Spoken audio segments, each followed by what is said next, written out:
मानव समाचार, मानवता के हक में। माननीय सदस्य मुफ्ती इस्माइल। अध्यक्ष महोदय, आपने 2021-22 के पुरानी बजट पर मुझे बात करने का मौका दिया, मैं आपका शुक्रगुजार हूं। अध्यक्ष महोदय, मेरी constituency Malegaon central powerloom city है।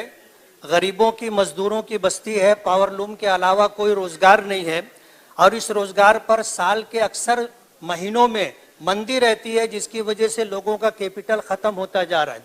मानना ऐसा है कि यार्न का जो दाम है वो सुबह कुछ और होता है, दोपहर कुछ और होता है, शाम कुछ और होता है, जिसकी वजह से जो है इस कारोबार में लोगों को जो है रोजगार का मौके खत्म होता जा रहा है।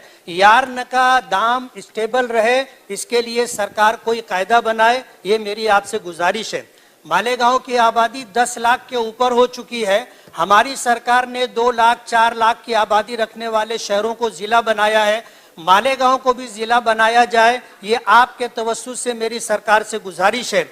मालेगांव में जब 10 लाख से ज्यादा आबादी है और पुलिस स्टेशन जो है कम है, पुलिस की तादाद कम है, जिसकी वजह से जब घटनाएं होती है, चोरी है, डकैती है, मर्डर है, हाफ मर्डर है, झगड़ा है, तो इस मामले के अंदर जो है बड़ी दिक्कतें पेश आती है और लॉ एंड ऑर्डर बिगड़ता है। पुलिस स्टेशन की तादाद बढ़ाई जाए, पुलिस की नफरी बढ़ाई जाए। मालेगांव में 67% से ज्यादा आबादी झोपड़पट्टियों में रहती है, जिनके पास मूलभूत सुविधा भी नहीं है। तो रोड, लाइट, गटर, पानी, प्ले ग्राउंड और गार्डन के लिए सरकार फंड फराहम करे, ताकि मालेगांव के लोगों को रोजगार के साथ साथ अच्छी तरह जिंदगी गुजारने का मौका भी मिले। अध्यक्ष महोदय, मालेगांव में 12 नवंबर को रजा एकेडमी और ऑल इंडिया सुन्नी जमीयतुल उलमा ने बंद का ऐलान किया था। बंद पुरअमन रहा, लेकिन दोपहर 3 बजे के बाद कुछ शरपसंदों ने हंगामा किया, जिसकी वजह से हालात बिगड़ने लगे।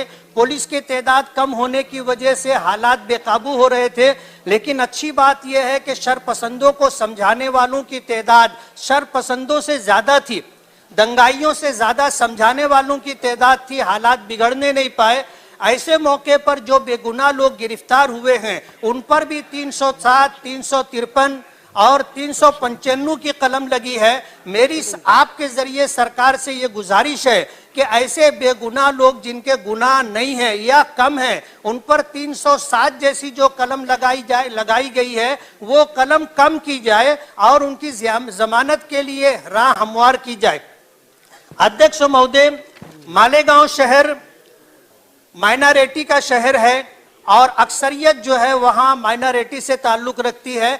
2 साल का अरसा गुजर गया, माइनॉरिटी डिपार्टमेंट की तरफ से मालेगांव को कोई फंड नहीं मिला है। आपके जरिए से गुजारिश है कि माइनॉरिटी डिपार्टमेंट से कब्रिस्तानों के लिए और दीगर जो है अकलियती इदारों के लिए फंड मिले। मैं इसके लिए आपका बहुत बहुत शुक्रगुजार हूं। महाविकास अघाड़ी ने कोरोना के टाइम जो काम किया है और सरकार जिस तरह चलाई है, वो काबिल तारीफ है। आपने मुझे कहने का मौका दिया, मैं आपका बहुत बहुत शुक्रगुजार हूं। शुक्रिया।